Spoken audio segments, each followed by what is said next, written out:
So today let's talk about the ongoing situation in South Africa, and today I'm going to share with you what I think is going on and why I think Zimbabweans are the most targeted foreigners to be kicked out of South Africa.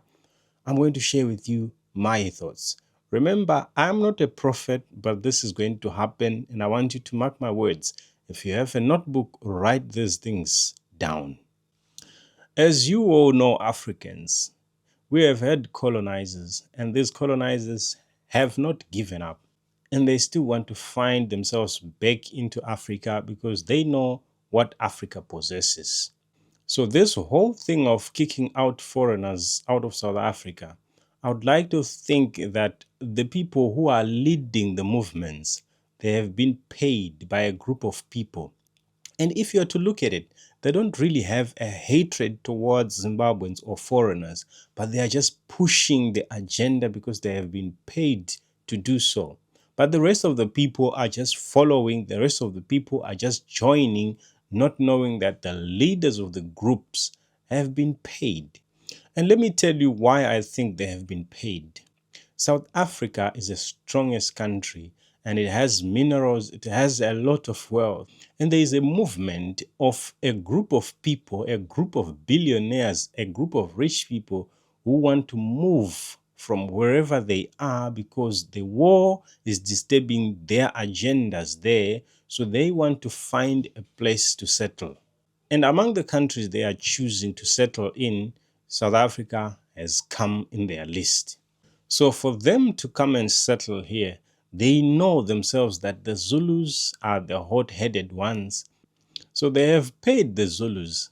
They have paid the leaders of the groups that are marching against foreigners.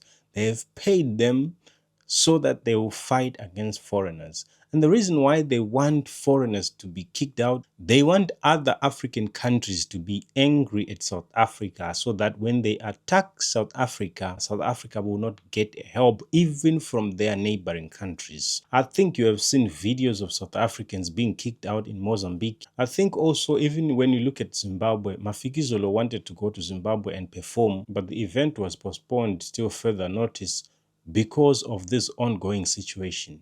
Zimbabwean celebrities and all other people were saying South Africans cannot come into our country and celebrate with music while our brothers and sisters are being kicked out of their country, so they cannot come in here. So exactly, it's working out the way these people, the rich group, the billionaires, whom I would like to call the synagogue of Satan, it's working according to their favor. The odds are going actually into their favor. So they know that Zimbabwe has the strongest army. So what they must do is to create enmity between South Africa and Zimbabwe first, so that whenever they're going to fight South Africa, Zimbabwe is not going to stick their nose or even be involved into a South African fight. They will say, no, we're not going to help you because you kicked us out of your country. Remember, during the apartheid, Zimbabwe helped South Africans to fight the apartheid. And that's how South Africa won against the apartheid regime. So now that they have created this enmity between Zimbabwe and South Africa, take note of this. Zimbabwe, Mozambique, Botswana, Namibia, or any other neighboring country, none of these countries are going to help South Africa when it's under attack. So these people now, what they want to do, their agenda is to split South Africa into multiple countries. South Africa is too big. They've realized South Africa is too big to be one country for one president to run the entire South Africa. They want to split the Western Cape so that is run by the people who are here in the Western Cape. And the Xhosas and the Coloureds are going to fight here in Cape Town. They are going to be told, Xhosas are going to be told to go back to Eastern Cape. And you have seen these things happening already. It's been in the mouth of the Coloureds. They want Xhosas to go back to the Eastern Cape. Not all though, but many, some have said Xhosas must go back. Once they take over the Western Cape is going to be a country on its own, right? They might as well split the Zululand to be a country on its own. And the Matsonga Machangane, the Limpopo people, all from the Northwest and all that, they might split it into another country. That's the agenda. The agenda is to split Africans so that when they go for specific small groups, they will be able to defeat them. That's the strategy of a lion. A lion doesn't just walk and go and catch its prey. No, it has to move slow, and make the animals scatter. Then it goes for one.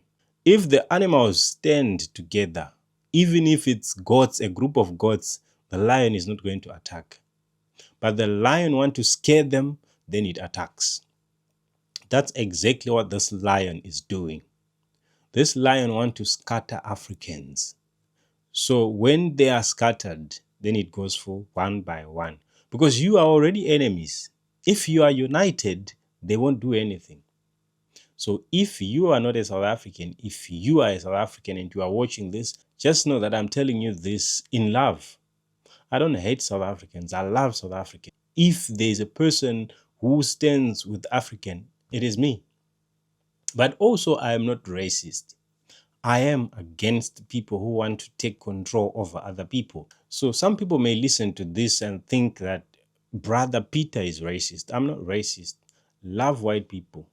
I love, especially old white ladies. I love them so much. I don't know why I love white and white old people. I just love them.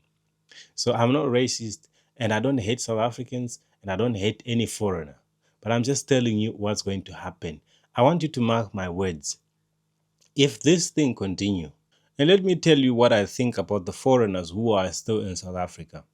If you still have hope in South Africa, hoping that things will change, hoping that you'll be documented and you'll be safe and living safe in South Africa, forget about it. The time has come where the synagogue of Satan is going to fight South Africa. So I know South Africans may say, we have a president and the president is not going to accept that. You know, a president is an individual. A president can be paid. He can just deposit money into his accounts and he's going to keep quiet and he's going to be protected by the same people who are going to fight the rest of the people. So I personally think South Africans should not be fighting other foreigners. They should find a way to either document the foreigners or remove them out in peace, not fighting them. Because once you fight, I'm telling you, the Mozambicans will not want to see you running to Mozambique. The Zimbabweans will not want to see you running to Zimbabwe for refuge. So where are you going to run to? So many of you believe that you are going to stand and fight for your country, but you're not going to fight against people who have weapons, who can slaughter you with one machine gun, who can just drop a bomb in your area. You're not going to fight with those kind of people. This is different from the times where people were fighting with bows and arrows and spears and all those things. This is different because right now, the people who could help you, you're already enemies with them. Even America is not in good books with South Africa. So if that group of people come to attack you right now, if that group of people come to fight you right now, who is going to be your help? I know many of you who believe you don't need help from other African countries. You have not experienced wars. Your fathers, your grandfathers who have experienced wars and they were helped by other countries, they don't want to hear any fights against foreigners. Because right now, for an example, here in Zimbabwe, we have people, we have Xhosas, we have Zulus, we have Ndebeles. They are all South Africans. No one is chasing them. They are staying there peacefully. You have never even heard of the Xhosas in Zimbabwe because they are staying there peacefully and quiet. If they were being fought, you would have heard them from news or from somewhere else, from social media, them complaining that we are not safe here, but they are safe. Let me tell you something, my brothers and sisters, my South African brothers and sisters. These big people you are trusting, the politicians you are trusting, they already know what's going to happen. They have already prepared. They have monies already. They've invested in other countries. Some have already invested in Zimbabwe, some in Mozambique, some in Namibia. So they know where to run to when things get sour. But it is you, the ordinary citizens, who have nowhere to run to. If you go into any office, the submarine, the Air Force, and if you go into the higher offices, you will see who's running the Air Force. You will see who's running the submarine.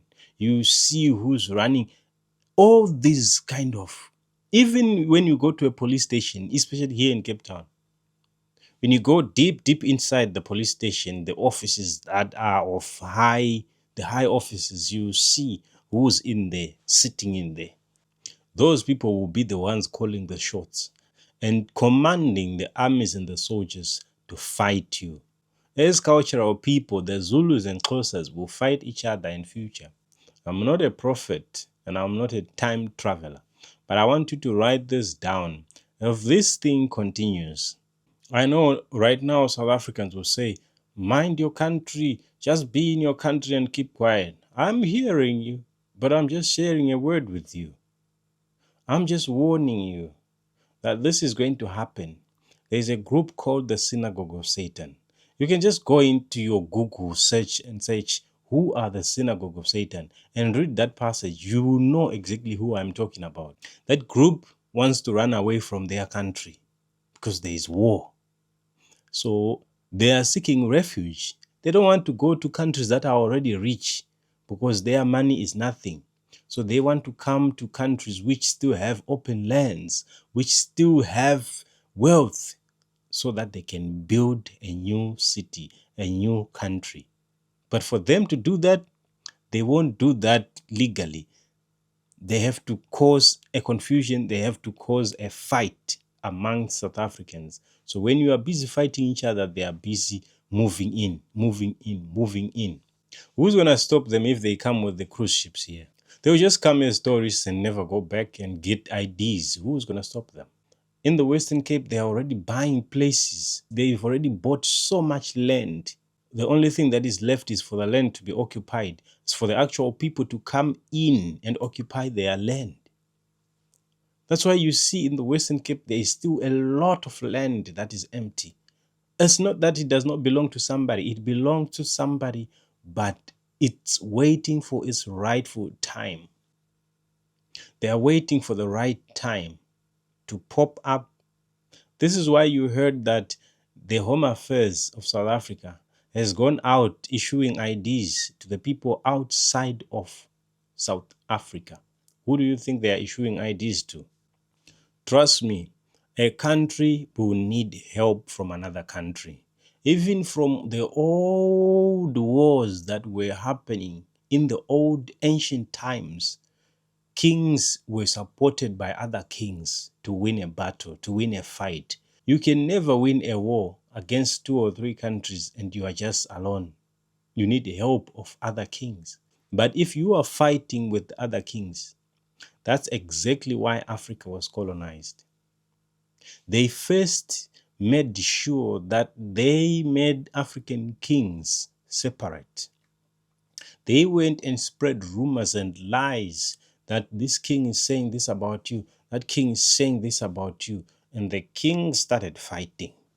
And when the king started fighting, they started capturing people of that king and making them slaves and selling them as slaves to the colonizer, before they knew that the same thing that they are doing is coming for them.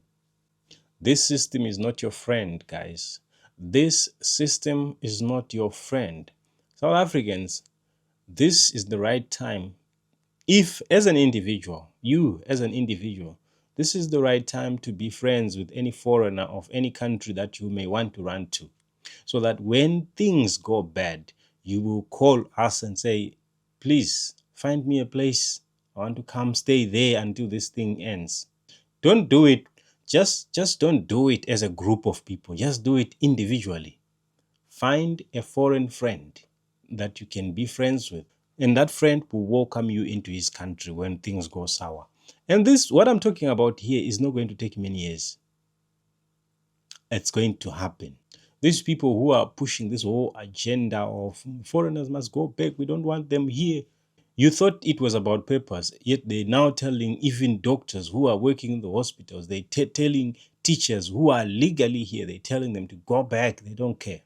Why? Because they've been paid.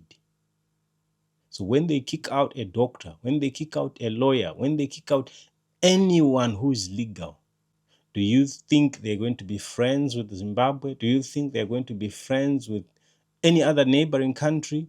No, they're going to be enemies. And you know what's going to happen? Businesses are going to be shut. Ghana has already started. Nigeria has already started. It's only that Zimbabwe is still considering because they have a lot to gain, and Zimbabwe still has its own people in South Africa. And Zimbabwe still needs South Africa's help. If Zimbabwe did not need South Africa's help, they would shut their borders and say, okay, if you want to go out of South Africa, go through Botswana, or go through Namibia, or go through Mozambique, of which Mozambique, the Mozambicans are already angry. So my warning to South Africans is that a war is coming, and you did not see this one coming. A war is coming. And this war is coming from the people who wants to come and occupy South Africa, who wants to come and share with you the land in South Africa. And you are going to think of fighting them, and they are going to defeat you because you're not going to have any help from any other African country. And to the foreigners who are still in South Africa, you are not going to find your way home. There is not going to be a way to travel because this whole thing will intensify. If that agenda, if those billionaires are still pushing it, if they are still funding these groups, you are not going to go back to your countries. Buses will not be coming in, buses will not be going out. You will be stuck here. Whatever the South Africans are going to face here, you will also face it. And not to mention the one world religion, the mark of the beast is coming. Watch out, it's coming. It's now here. We're not talking about things that will happen in the next 5 years, no. We're talking about from next year, from 2027, 2028. Watch out, this whole thing is coming. You need to be ready. Trust me, it's coming. So thank you so much, ladies and gentlemen, for watching to the end. Thank you so much. And I'll say God blesses the works of your own hands. Work with your own hands. Be a loving person. Love will serve you. It is again Brother Peter Mutarani signing out.